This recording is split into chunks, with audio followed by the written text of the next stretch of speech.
tulad ng sinabi ko sa inyo, nung umpisa pa lang, usap-usap kami. Oh my God! Napangalanan na sila. Wala silang office. Saan pwede? Saan pwede?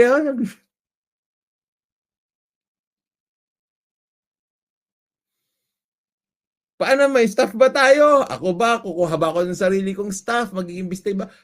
Pero basta may dumarating na tao.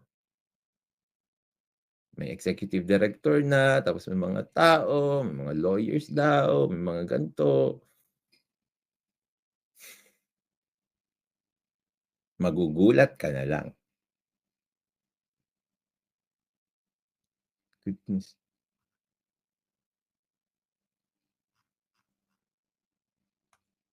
Nakakalungkot isipin na itong mga taong ito, sinisira nila ang kinabukasan ng ating bansa. Ayun lang mga kabatas natin.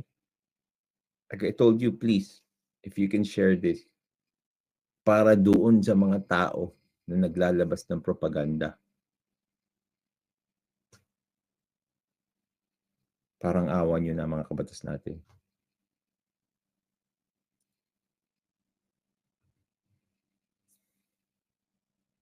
Some people cannot do it alone.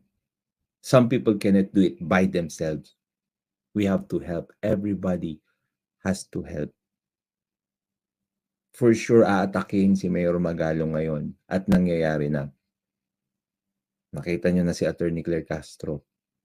Tignan nyo yung kanyang live stream. Mga kabatas natin.